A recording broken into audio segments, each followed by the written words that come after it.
नमस्कार everyone, my self Tanmay Joshi and आज हम डिस्कस करने जा रहे हैं ब्रूनर्स थ्योरी के बारे में। ये जो थ्योरी है ये है जो साइकोलॉजी की थ्योरी है एंड बेस्ड है कॉग्निटिव डेवलपमेंट के ऊपर। तो हम इसे कह सकते हैं Brunner's theory of cognitive development.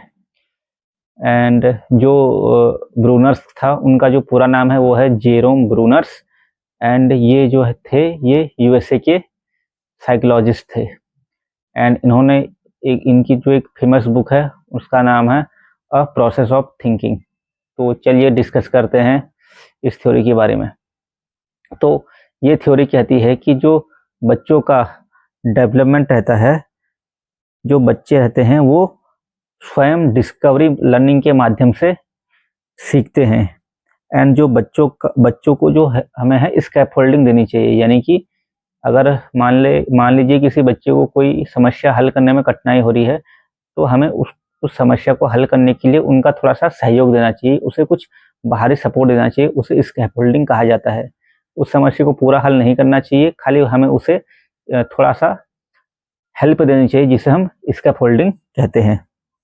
And जो बच्चों का विकास है वो निरंतर होते रहता है एंड बच्चों के विकास पर भाषा और संस्कृति दोनों का बहुत गहरा प्रभाव पड़ता है। एंड जो ब्रूनर्स हैं उनका मानना है कि जो बच्चे हैं वो 3 तरीके से सीखते हैं। एंड वो 3 तरीके क्या क्या हैं आइए हम जानते हैं। तो सबसे पहले इन्होंने बताया जो बच्चे हैं वो इनएक्टिव फॉर्म में सीखते हैं। जो इस अवस्था 0 से लेकर जन्म से लेकर 3 साल तक की इन्होंने इनएक्टिव अवस्था बताई, यानी कि इसमें जो बच्चा रहता है वो अपने एक्शन के थ्रू सीखता है। एक्शन के थ्रू, जैसे कि जब बहुत छोटा बच्चा रहता है स्टार्टिंग में वो अपने अंगूठे को मुंह में डालता है, अपने हाथों के माध्यम से इशारा करता है, भूख लगती है तो वो रोता है, तो इस प्रकार के एक्शन दिखाता है। थोड़ा बड़ा रहता है तो वो चलने लग जाता है, मतलब क्रॉलिंग करने लग जाता है। सोशल मीडिया देख के स्क्रॉलिंग याद आ रहा है। तो जो बच्चा रहता है वो क्रॉलिंग करने लग जाता है। तो इस तरीके से बच्चा जो है वो इनएक्टिव फॉर्म में अपने एक्शन के थ्रू लर्निंग करता है और उसका विकास होता है। एंड जो उन्होंने दूसरी स्टेज बताई वो बताई 3 से लेकर 8 वर्ष तक, और इस स्टेज को उन्होंने नाम दिया आइकॉनिक। यानी कि इस स्टेज में जो बच्चा रहता है वो इमेजेस एंड मॉडल्स से सीखते हैं। यानी कि आप जो बच्चे रहते हैं उनके सामने कोई भी इमेज होगी या कुछ भी होगा तो वो उसके थ्रू सीखेंगे। यानी आप बच्चे को कोई मॉडल्स दे दो तो वो उसके थ्रू लर्निंग करने लग जाएंगे।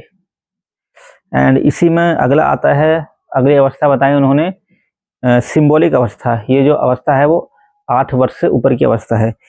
इस उम्र में जो बच्चा रहता है वो अमूर्त तरीके से सीखता है, यानी कि अपने विचारों से, भाषा से सीखता। अमूर्त यानी कि इस जो ये अवस्था है सिंबॉलिक अवस्था, इसमें जो बच्चा रहता है उसके सामने अगर कोई चीज़ ना भी हो तो वो उसे इमेजिन करके सीखने लग जाता है।